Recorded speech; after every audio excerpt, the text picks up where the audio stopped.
कोई मुआवजा दिखा दे, एक बाहर आ जाए। बात नहीं बुझा सक रहे, हैरत की बात। अगर तुम्हारे बस की बात किया, आवाम को इजाजत दे दे, अंदर जाके खुद अपने बच्चों को निकाले। हम इस उम्मीद के अंदर बैठे हैं कि जिंदा आ जाए, पूरा एक खानदान है। लड़के वहाँ से निकलने में कामयाब हुए थे। दीवार फलांग के कुछ मस्जिद का कोई दरवाज़ा तोड़ के निकले थे। उन्होंने हमें यही बताया कि अंदर धुआं बहुत ज़्यादा भर चुका था और दम घुट रहा था। आखिरी बार जब उनसे बात हुई है तो उन्होंने यही कहा था कि दम घुट रहा है।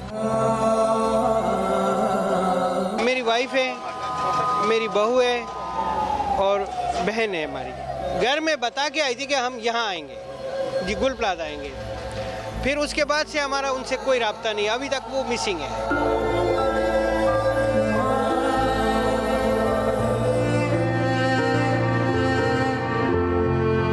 हमारी सारी जिंदगी सब कुछ जो था, सब कुछ इस मार्केट से था और ये मार्केट तबाह हो चुकी है। ये अरबों रुपए का नुकसान हुआ है। हमने अपनी जवानी गला दी है इस मार्केट के अंदर। 45 साल मेरे वालिद साहब ने इस मार्केट में दे दिए। मैं जब 8 साल का था तब से इस मार्केट के अंदर मौजूद हूँ।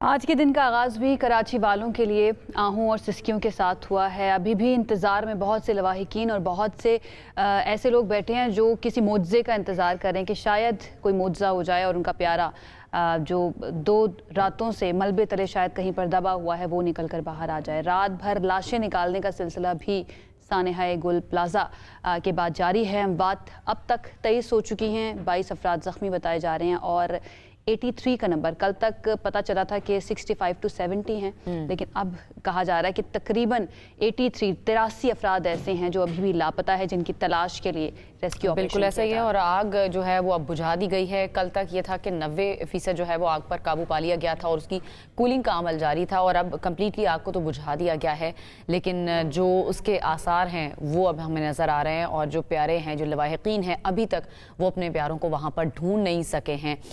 जो खौफनाक आग थी उसने कई घर उजाड़ दिए हैं। इस सारी सूरत हाल पर इस वक्त वहाँ पर लवाहिकीन मुंतज़िर हैं अपने प्यारों के, शायद किसी उम्मीद, किसी आस पे बैठे हुए हैं कि 3 से 4 दिन गुजरने के बावजूद भी कोई ना कोई शायद उनका प्यारा वहाँ से निकल आएगा, क्योंकि कुछ लोगों की लोकेशन वहीं की आ रही है। इस पर मज़ीद तफसीलात जान लेते हैं। हमारे नुमाइंदे मोनिस सराज हमें ज्वाइन कर रहे हैं कराची से। मोनिस, ताज़ा तरीन अपडेट्स अभी आपके पास क्या हैं? क्या नंबर सामने आ रहा है? क्या कोशिश की जा रही है? कितनी देर तक ये रेस्क्यू ऑपरेशन मुकम्मल करके तमाम लाशों को निकाल लिया जाएगा? क्या बताया जा रहा है हुक्काम की तरफ से? अनम, आज मुसलसल जो है वो तीसरा रोज़ है,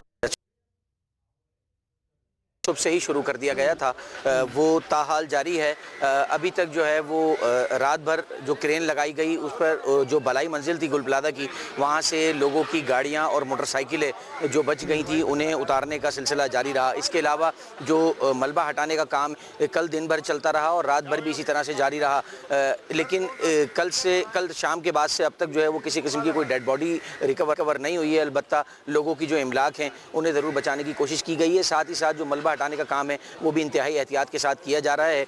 ये हिकमत अमली अपनाई गई है कि चूँकि ये अब सिर्फ रेस्क्यू ऑपरेशन नहीं रहा है, ये सर्च एंड रेस्क्यू ऑपरेशन में तब्दील हो गया है, तो लिहाजा एहतियात के साथ जो है वो मलबे को हटाया जा रहा है कि अगर कोई नीचे मौजूद है तो उसकी जो बॉडी है उसको नुकसान ना पहुँचे, उसको कोई नुकसान ना पहुँचे। इस बात को मद्देनज़र रखते हुए सर्च एंड रेस्क्यू ऑपरेशन किया जा रहा है। और अगर बात की जाए सर्च एंड रेस्क्यू ऑपरेशन की सूरत हाल की, तो अब तक तकरीबन कोई 35 से 40% तक जो मलबा है वो उठाया जा चुका है और डंपर्स के ज़रिए यहाँ से मुंतकिल किया गया है। जो गुल प्लाजा का बच जाने वाला हिस्सा है, गुज़िश्ता शब वहाँ रेस्क्यूअर्स जो हैं वो दाखिल हो गए थे और मस्जिद का जो साइड था वहाँ से भी हमने देखा कि कुछ रेस्क्यूअर्स दाखिल हुए थे। अगरचे ये बहुत ज़्यादा रिस्की था, लेकिन उसके बावजूद चूँकि जो लोग अंदर मौजूद हैं उनको निकालना वलीन तरजीह है, तो लिहाजा ये रिस्क लेते हुए तमाम तर टीमों ने जो है वो अंदर तक रसाई हासिल की और उसके बाद मुख्तलिफ जो हिस्से थे इस इमारत के उनको सर्च किया गया। जो वहाँ पर मौजूद हैं वो क्या बता रहे हैं? क्या कोई मुआवजा हो सकता है? कोई ऐसी उम्मीद बाकी है कि जो लोग अभी भी लापता हैं, जिनके बारे में कंफर्म है, जिनकी आखिरी लोकेशन गुल प्लाजा की आई थी, हो सकता है उनमें से कोई अभी भी हयात हो, जिंदा हो, ऐसी कोई उम्मीद है?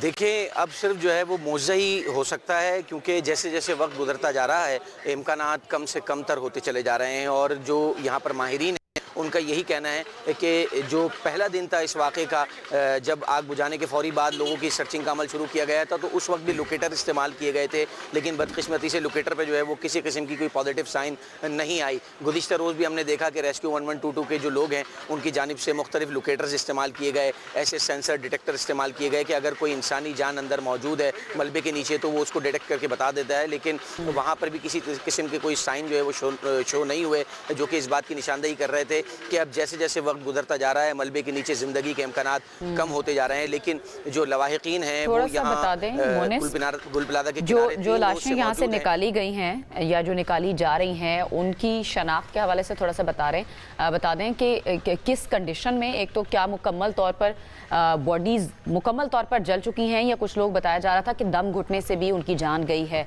क्या कंडीशन है उन लाशों की जो यहाँ से निकाली गई हैं और अस्पताल मुंतकिल की गई?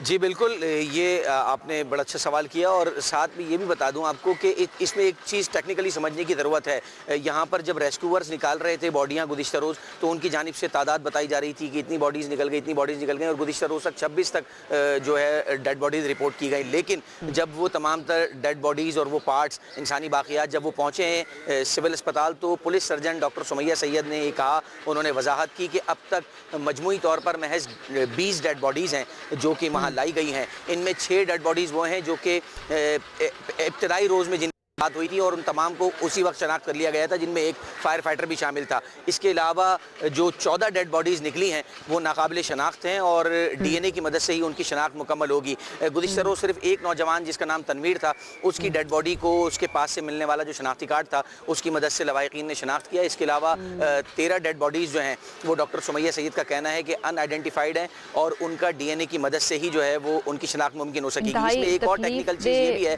कि जो लोग हैं मोनिस, जब हमें भी इस तरह से बात करनी पड़ती है और इस तरह से इंफॉर्मेशन जो बहुत ही सेंसिटिव भी है और इस तरह की है जो शायद किसी के लिए ट्रॉमा का बाइस भी हो जाए, वो हमें देनी पड़ती है और बताना पड़ता है अपने नाज़रीन को जो इस वक्त टीवी के सामने या फिर अपने मोबाइल्स में इन सारी सिचुएशन को जानना चाह रहे हैं और देखना चाह रहे हैं कि कराची में क्या सिचुएशन है।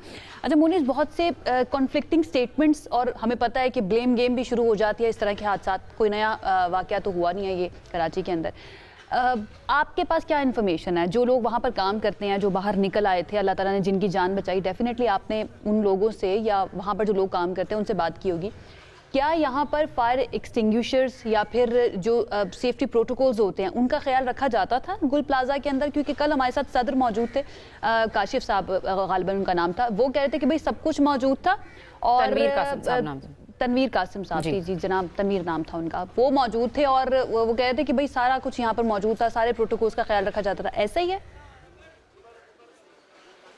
जी देखें, हमारी जो बात हुई है उन हुक्काम से कि जो यहाँ पर सर्च एंड रेस्क्यू ऑपरेशन में मसरूफ़ हैं, उनका ये बताना है कि ये गुल प्लाजा की जो ये मार्केट है ये ख़ासी पुरहुजूम मार्केट तस्वुर की जाती है और ख़ासी मकबूल तरीन शहर भर से लोग यहाँ आते थे। यहाँ छोटी छोटी 1200 के लगभग दुकानें थीं और यहाँ तक कि जो मार्केट के पैसेज से जो चलने के रास्ते थे वहाँ पर भी कुछ दुकानदारों ने आगे जो है वो अपना सामान निकाला हुआ था, तो जो गुजरने का रास्ता था वो भी ख़ासी हद तक तंग था। और जहाँ तक बात है फायर उसकी हंगामी अखराज के रास्तों की, तो इस तरह का कोई इंतज़ाम यहाँ पर मौजूद नहीं था। ये इब्तदा से ही जो है लोग रिपोर्ट कर रहे हैं। वो जो ताजिर रहनुमा है उन्होंने जो दावा किया है, किस बुनियाद पर किया है इस हवाले से हम कुछ नहीं कह सकते, लेकिन जो यहाँ पर हमारी उन हुकाम से बात हुई है कि जिन्होंने यहाँ पर आकर रेस्क्यू ऑपरेशन में हिस्सा लिया है, उनका ये बताना है कि ना ही धुएँ के अखराज का कोई रास्ता था और ना ही आग लगने की सूरत में हंगामी अखराज का कोई रास्ता यहाँ मौजूद था। और जिस वक्त आग लगी उस वक्त भी मार्केट न सिर्फ ये कि खुली हुई थी बल्कि मार्केट में ख़रीदार भी मौजूद थे, दुकानदार भी बड़ी तादाद में मौजूद थे। और हफ्ते की रात को वैसे ही ये बाजार थोड़ा देर तक खुलता है और अब चूँकि रमज़ानुल मुबारक की आमद है तो लोग ईद की शॉपिंग का आगाज़ जो है वो रजब और शबान के महीने में ही शुरू कर देते हैं, तो उसी के तहत जो है मार्केट में गहमा गहमी भी देखी जा रही थी। एक तो ये सूरत हाल और दूसरा ये कि यहाँ पर किसी किस्म का कोई एमरजेंसी एग्जिट नहीं था और दूसरा ये कि अंदर जो मटेरियल था, इस बात को भी समझने की ज़रूरत है कि वो तमाम तर मटेरियल ऐसा था कि जो बहुत जल्दी आग की शिद्दत को बढ़ाने वाला, आग को पकड़ने वाला वो मटेरियल था। और 13 से 17 मिनट के अंदर ये आग न सिर्फ लगी है बल्कि पूरे गुल प्लाजा को, जो कि तकरीबन 8000 गज के रकबे पर मुहित था उसे अपनी लपेट में ले लिया। बिल्कुल ठीक है मोनिस, थोड़ा सा ये बता दें सिंध गवर्नमेंट किस तरह से कंपनसेट कर रही है उन लोगों को जिनके प्यारे चले गए हैं? ज़ाहिर है जान का तो कोई नेमुल बदल हो नहीं सकता। और दूसरा थोड़ा सा ये बता दें, कुछ एस्टिमेट लगाया गया है कि जानी नुकसान तो हुआ ही है, माली नुकसान अभी तक कितना हो चुका है? कोई अंदाजन कुछ बताया गया हो हुकाम की तरफ से या इस प्लाजा के मालिकान की तरफ से? जी, गुज़िश्ता रोज़ जब मेयर कराची मुर्तज़ा वहाब यहाँ पहुँचे थे और उन्होंने हमसे गुफ्तगू की थी तो उन्होंने बताया था कि वज़ीर आला सिंध ने एक खुसूसी कमेटी बना दी है जिसमें कराची चैम्बर के फेडरेशन के जो नुमाइंदे हैं वो भी मौजूद होंगे, कमिश्नर कराची होंगे, मेयर कराची खुद होंगे, सूबाई वज़ीर नासिर हुसैन शाह होंगे। इसके अलावा इन तमाम अफराद पर मुश्तमिल ये कमेटी होगी जो कि नुकसान का तयन करेगी, ताजिरों का जो नुकसान हुआ है गुल प्लाजा में उनके माली नुकसान का तयन करेगी और फिर गवर्नमेंट जो है वो उसके इजाले के लिए इक़दामात करेगी। जो कमेटी अपनी रिपोर्ट देगी उसकी बुनियाद पर जो है वो कंपनसेट किया जाएगा उन ताजिरों को। रहा सवाल जानी नुकसान का तो इसमें कोई शक नहीं कि जान का कोई नेमुल बदल नहीं, लेकिन मुर्तज़ा वहाब ने यह भी कहा कि वो अफराद जो कि यहाँ पर लुक़मा अजल बन गए इस अफसोसनाक साने में, उनमें से ज़्यादातर जो थे वो थे जो कि सेल्समैन थे, जो कि लेबर थी, जो कि यहाँ पर अपना रोज़गार हलाल रोज़गार कमाने की गर्ज से आए थे और वो मुलाजमत पेशा अफराद थे। तो उनके लवाहिकीन को जो है वो सिंध गवर्नमेंट की जानिब से तकरीबन 1-1 करोड़ रुपये मुआवजे का ऐलान किया गया है। एक चीज़ मैं यहाँ पर और जिक्र कर दूँ कि कल से अब तक जो है वो मुख्तलिफ बातें रिपोर्ट हो रही हैं कि मिसिंग पर्सन की तादाद ये हो गई, तो सिर्फ जो लवाहिकीन आकर दावा कर रहे हैं कि उनका जो प्यारे मिसिंग है सिर्फ उस पर इक्तफा नहीं किया जा रहा बल्कि सरकारी सतह पर जो टेक्निकल एविडेंसेस हैं उनको भी जो है उनके ज़रिए भी खोज लगाने की कोशिश की जा रही है। और अब तक DC साउथ का ये मौक़िफ़ है कि 39 अफराद ऐसे हैं कि जिनके मोबाइल फ़ोन की आखिरी लोकेशन गुल प्लाजा आई है, तो उससे ये बात साबित हो रही है कि उनकी वो तमाम अफराद यही मौजूद थे। इसके अलावा जो दीगर लापता अफराद हैं उनके हवाले से भी इसी नौइयत की जाँच की जा रही है, उनकी GPS लोकेशन मालूम की जा रही है। और इसके अलावा जो फॉरेंसिक डिपार्टमेंट है, जो CPLC की टीमें हैं वो भी मुतहर्रिक हैं, उनके पास भी लोग वहाँ सिविल अस्पताल पहुँच रहे हैं और मुर्दा खाने में जो उनकी हेल्प डेस्क है उनके पास अपने प्यारों का नाम और पता और दीगर चीज़ें दर्ज करा रहे हैं और वो लोग जो इंतजार कर रहे हैं जो है वो लिया जा रहा है का मोनिस, वो तो सरतापा सवाल बने हुए हैं ना कि कब उनका प्यारा जो है ना निकल कर बाहर आएगा और अगर उनके प्यारे की जान जा चुकी है तो वो सवाल कर रहे हैं कि कौन उसका जिम्मेदार है। उसके लिए डेफिनेटली थोड़ा सा ज़रा इंतजार करना पड़ेगा, देखते हैं मामला किस करवट बैठता है। बहुत शुक्रिया फिल वक्त आपका मोनिस, आपसे आगे भी अपडेट्स लेते रहेंगे, जानते रहेंगे सारी सिचुएशन के बारे में और डेवलपमेंट और रेस्क्यू ऑपरेशन के बारे में डेफिनेटली।